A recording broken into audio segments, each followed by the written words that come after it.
The darkest nights are my favorite. When the darkness descends, my soul will come right after, bearing gifts and tales of what we've been through. The darkness and I, we will build memories together, the demons too. The green curtain danced around the room as the gentle breeze from outside entered the room through the open window. Emily yawned tiredly, rubbing her eyes unconsciously. She shifted in her chair, trying to adjust the pillow that she had kept underneath. She had no idea where she had read that it helped with cramped butts and waist pain, but all she knew was that it was useless. She blew a breath as she turned her neck to the left, and when she heard the satisfying sounds of bones cracking, she turned to the other. She was working on her thesis, and it was already taking a toll on her mental health. She stole a glance at the abandoned cup of coffee on her desk, which had probably gone cold or stale with neglect.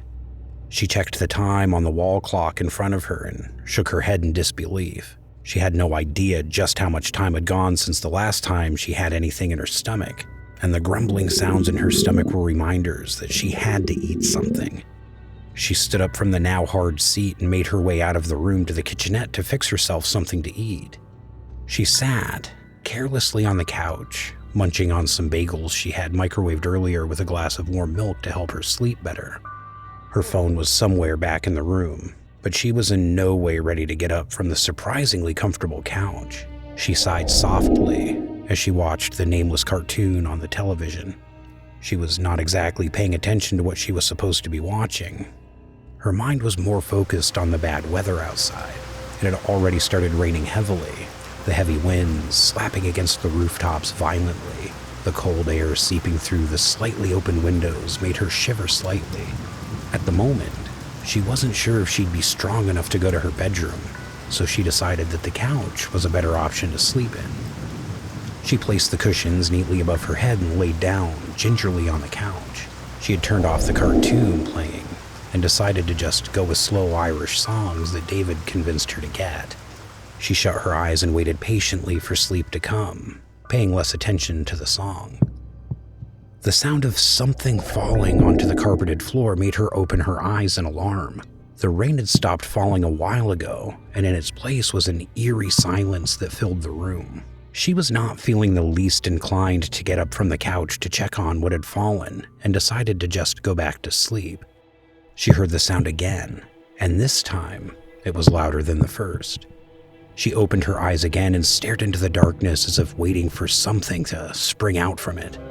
She squinted her eyes heavily to see in the dark, wishing she had gotten rid of her stubbornness and gotten her phone from the room. She heard shuffling from around the room and was instantly scared. She wasn't sure what was going on, especially since she couldn't see it. A loud buzzing sound came from around her like there was a swarm of bees surrounding her. She tried to turn her neck to see what was going on, but it wouldn't budge, almost as if something or someone kept it in place. The sound became louder than it was before, and soon a piercing scream came from somewhere in the dark room. She could feel beads of sweat on her forehead. Something wet and long slithered around her, making her hair stand up. By now, she could feel her bladder protesting against her body, looking to escape. The slimy feeling that accompanied the movement filled her with dread of what was to come. She could make out a figure atop her, and the glowing eyes that followed were enough to make her tremble in fear.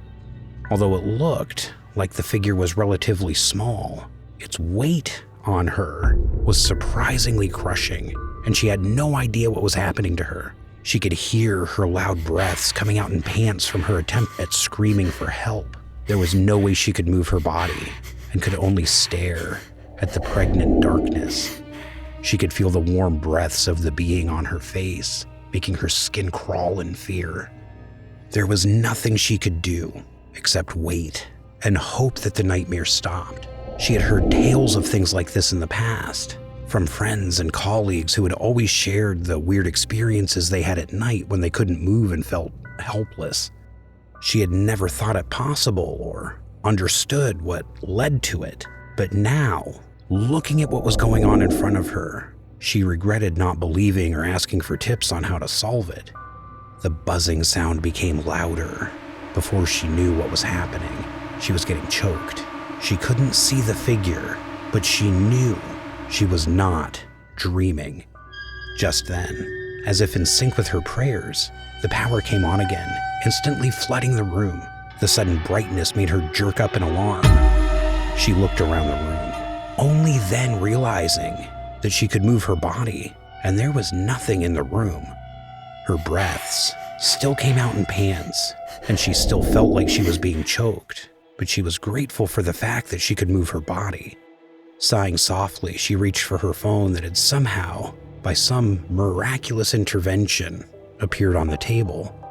She had a few minutes before daybreak, and the first thing she would do would be call the girls and explain what had just happened.